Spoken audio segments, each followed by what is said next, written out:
বিশ্বের সবচেয়ে শক্তিশালী সামরিক জোট একদিকে আর অন্যদিকে মধ্যপ্রাচ্যের অন্যতম প্রভাবশালী শক্তি ইরান। সামরিক সক্ষমতা, আধুনিক প্রযুক্তি এবং প্রতিরক্ষা বাজেটের হিসেব করলে অনেকেই বলবেন এই লড়াইয়ের ফলাফল আগেই নির্ধারিত। কিন্তু যদি বাস্তবতা এতটা সহজ না হয়, যদি ইরান সত্যি এমন কিছু সামরিক সক্ষমতা লুকিয়ে রেখে থাকে যা এখনও বিশ্বের সামনে পুরোপুরি প্রকাশ করা হয়নি।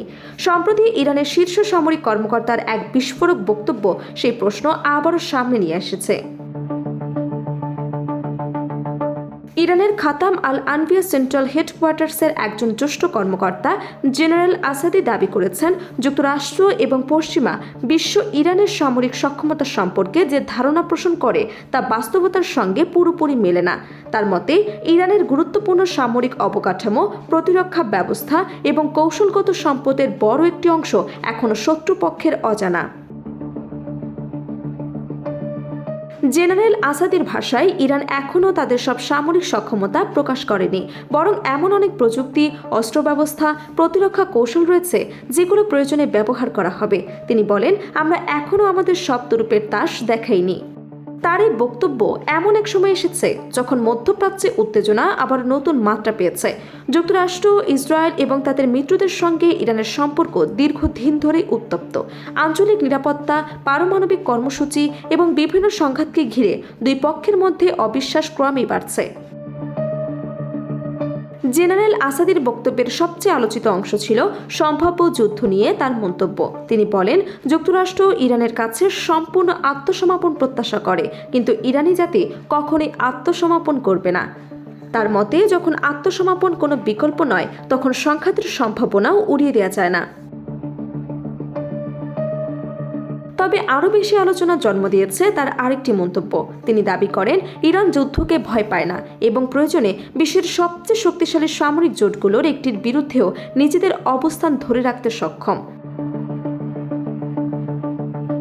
এই বক্তব্য আন্তর্জাতিক মহলে নতুন করে বিতর্ক সৃষ্টি করেছে, কারণ ন্যাটো শুধু একটি সামরিক জোট নয়, বরং বিশ্বের সবচেয়ে শক্তিশালী প্রতিরক্ষা কাঠামোগুলোর একটি। এর সদস্য রাষ্ট্রগুলোর সম্মিলিত সামরিক ব্যয়, যুদ্ধবিমান, নৌবাহিনী, স্যাটেলাইট প্রযুক্তি এবং গোয়েন্দা সক্ষমতা বিশ্বের অন্য যে কোনো সামরিক জোটের তুলনায় অনেক এগিয়ে। তাহলে প্রশ্ন হচ্ছে, কেন এমন আত্মবিশ্বাস দেখাচ্ছে তেহরান? বিশ্লেষকদের মতে, গত 2 দশক ধরে ইরান তাদের প্রতিরক্ষা কৌশলে বড় ধরনের পরিবর্তন এনেছে। দেশটির সরাসরি প্রচলিত যুদ্ধের পরিবর্তে অসমন্বিত যুদ্ধ কৌশল, ক্ষেপণাস্ত্র প্রযুক্তি, ড্রোন সক্ষমতা এবং ভূগর্ভস্থ সামরিক স্থাপনার উপর বেশি গুরুত্ব দিয়েছে।